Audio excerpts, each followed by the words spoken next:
sebentar ya.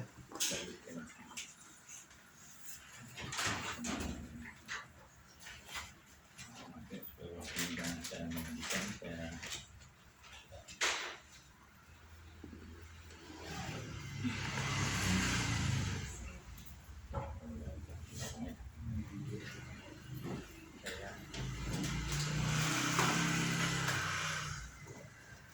Shalom Bapak Ibu sekalian, suaranya bagus nih, memang serang. Ini kaget. Iya. Terima kasih atas kesempatan yang diberikan kita pada malam hari ini untuk kita sama-sama merenungkan firman Tuhan. Yang sebentar kita akan membaca ada beberapa ayat firman Tuhan yang akan kita baca. Tapi temanya kali ini sebenarnya saya pernah di mobil itu dengan Pak Doni, Pak Doni ya.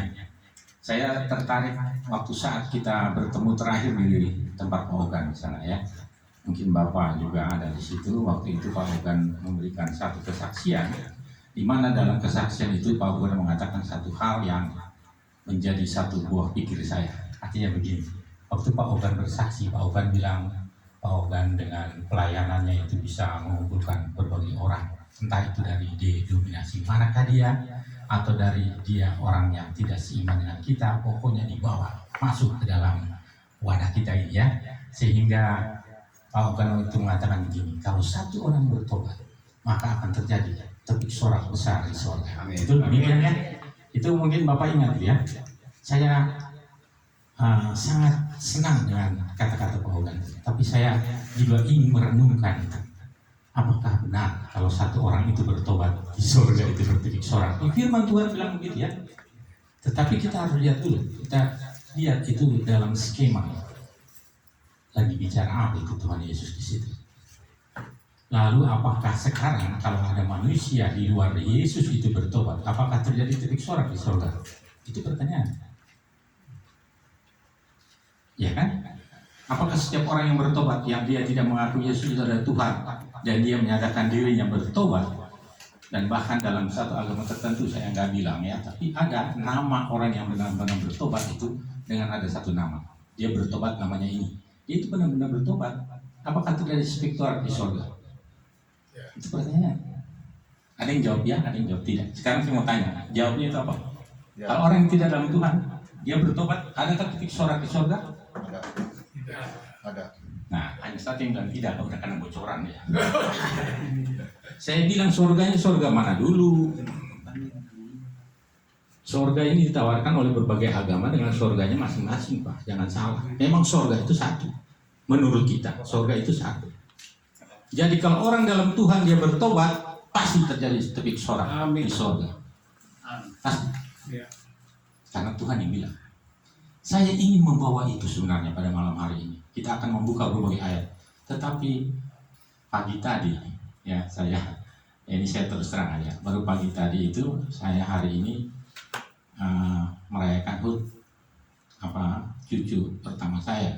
Ya, saya coba lihat itu YouTube itu karena di rumah ada WiFi. Saya lihat YouTube. Ya, di YouTube itu saya lihat di situ yang ada itu ada perjalanan di Israel. Nggak tahu itu siapa yang syuting masuk ke YouTube itu, tapi banyak sekali itu. Kalau ada WiFi coba lihat di YouTube itu.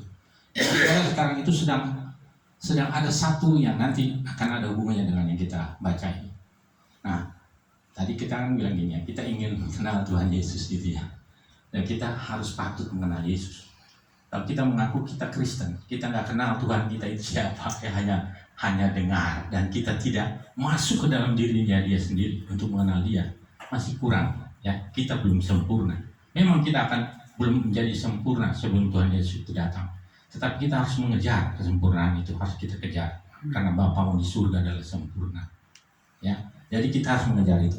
Ada beberapa pembacaan ayat firman Tuhan ini, sebentar kita akan baca di sini. Kalau kita ingin mengenal Yesus, lihatlah dia pada saat dia mau melakukan pelayanan di tengah-tengah dunia ini. Sebelumnya sudah lahir, ada sorak-sorai di sorga, ada begitu besar nyanyian sorgawi turun yang sampai hari ini kalau kita memperingati akan hari Natal di mana Tuhan Yesus ada di tengah-tengah, kita sering nyanyi itu ya. Kita surga, kan seperti itu lagu-lagu lain juga itu memuji di mana Tuhan Yesus kita itu datang ke tengah-tengah dunia ini.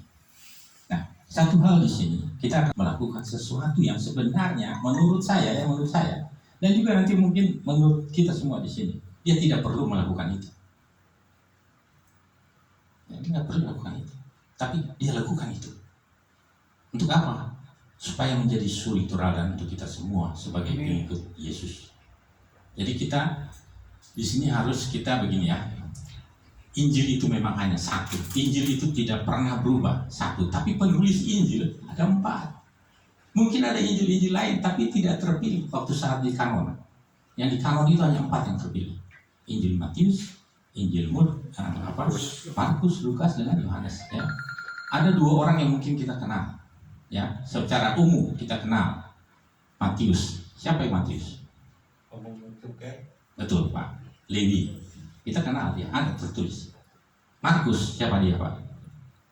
Yohanes Markus. Siapa? Markus, saya tanya Markus. Ya itu kan murid yang diajak oleh Petrus. Berarti itu kita kenal ya. Lukas, siapa dia? Tabib. Lukas itu tabib. Ya. Ada orang yang masih ada 2 itu yang tidak dikenal. Hanya dikenal Matius dengan Yohanes saja. Yohanes salah satu murid Yesus tentunya. Nah, kenapa mereka itu disebut sebagai penulis Injil? Sedangkan banyak murid Yesus, Yakobus, kenapa tidak disebut Injil Yakobus? Nah, saya tertarik karena begitu saya dengar, saya sering dengar dari pembicaraan kita di FGBMFA ya, mengatakan begini, mari kita saudara-saudara kita baca dari Injil Mazmur. Mazmur bukan Injil. Nah, semua kitab dibilangnya Injil, nggak bisa. Yang hanya Injil itu hanya 4 saja, penulisnya 4. Kenapa mereka bisa menulis yang 4 itu dikatakan kitab Injil di dalamnya? Karena ada 5 hal. Kitab Injil itu di dalamnya ada perihal Yesus. 5 hal itu saya udah sering bilang ya. Mudah-mudahan ada yang kopi, ada yang... Kalau belum kopi saya kasih tahu. Perihal Yesus tentang kelahirannya. Terus tentang apa lagi? Tentang kematiannya. Tentang apa lagi? Kebangkitannya. Tentang apa lagi? Kenaikannya ke surga. Tentang apa lagi? Kedatangannya 2 kali ke dunia ini. 5 hal. Kalau kita baca Injil, itu 5 hal itu ditulis. Jadi itu kitab Injil. Kalau ada kitab yang hanya menyatakan nanti akan datang bagimu begini, itu hanya 1 dikatakan tentang kedatangannya. Tapi 4 hal itu tidak diceritakan. Jadi itu tidak disebut dengan kitab Injil. Kitab Injil itu ada 5 hal tadi yang diceritakan tadi. Ya, kalau kita periksa itu Injil semua ada cerita itu. Nah, hari ini kita akan membaca salah satu peristiwa yang ditulis oleh keempat penginjil ini ya. Artinya penulis Injil tadi. Kalau sampai di dalam kitab Injil ya, yang 4 tadi, ada hal-hal yang dicatat oleh keempat orang yang menulis Injil, berarti itu hal itu penting. Itu bahkan bukan penting saja, sangat penting. Kalau 4-4-nya nulis hal yang sama gitu ya. Nanti kita lihat nih hal apa itu yang ditulis ya. Waktu Tuhan Yesus mati, 4-4-nya cerita mengenai itu. Nah, ini hal yang mungkin sudah kita sering mendengar ya. Tapi mungkin kita tidak terlalu memperhatikan. Tetapi mari malam ini kita coba perhatikan firman Tuhan di bagian ini ya. Saya akan membacanya, tapi kalau saya membacanya dari keempat Injil tadi, saya lupa ada satu hal yang mengapa Injil itu hanya 1? Bukan kitab Injil ya. Injil itu hanya 1. Karena Injil di dalam definisi yang ditulis di dalam Alkitab adalah kekuatan Allah yang menyelamatkan manusia. Itu inti Injil.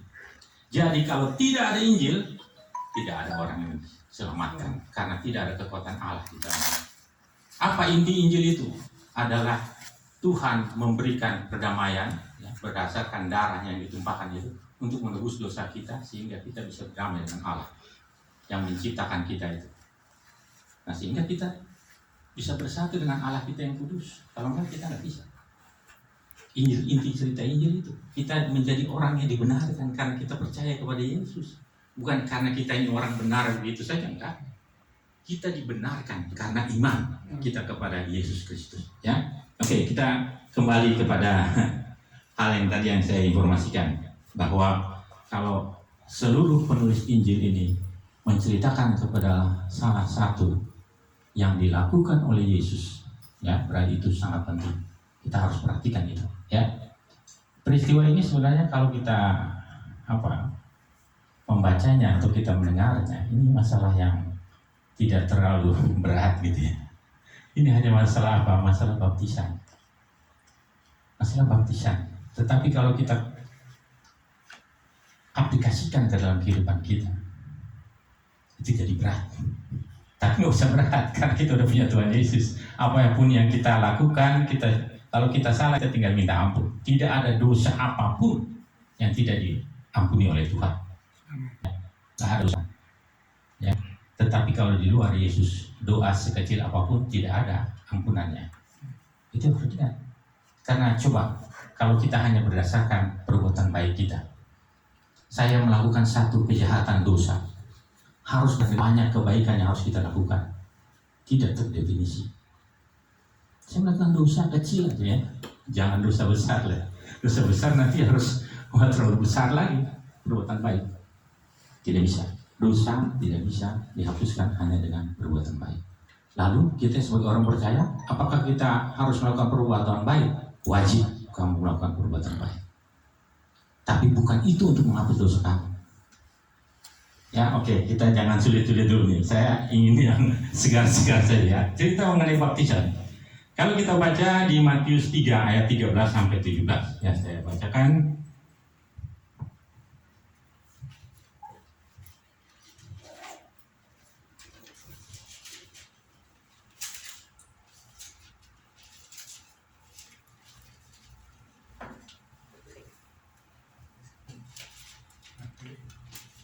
Matius 3 ayat 13 sampai ayat yang ke-17. Judul perikop ini adalah Yesus dibaptis Yohanes. Maka datanglah Yesus dari Galilea ke Yordan kepada Yohanes untuk dibaptis olehnya. Tetapi Yohanes mencegah dia, katanya, "Akulah yang perlu dibaptis olehmu, dan engkau datang kepadaku?" Lalu Yesus menjawab, katanya kepadanya, "Biarlah hal itu terjadi, karena demikianlah sepatutnya kita menggenapkan seluruh kehendak Allah." Dan Yohanes pun menurutinya. Sesudah dibaptis, Yesus segera keluar dari air, dan pada waktu itu juga langit terbuka dan ia melihat Roh Allah seperti burung merpati turun ke atasnya. Lalu terdengarlah suara dari sorga yang mengatakan, "Inilah anakku yang kukasihi, kepadanya lah aku berkenan." Ya, dari pembelajaran kita tentang Yesus dibaptis, kalau kita baca juga, ini ada namanya ayat-ayat yang paralel, ya. Jadi cerita mengenai Tuhan Yesus dibaptis bisa kita baca juga di dalam Markus 1 ayat 9 sampai 11, Lukas 3 ayat 21 sampai ayat yang ke-22, Yohanes 1 ayat 32 sampai ayat yang ke-34. Ya. Kita lihat intinya saja, ya, di dalam Matius. Kalau kita baca itu semua, nanti intinya sama. Nah, kita harus renungi malam ini, ya. Yang pertama begini,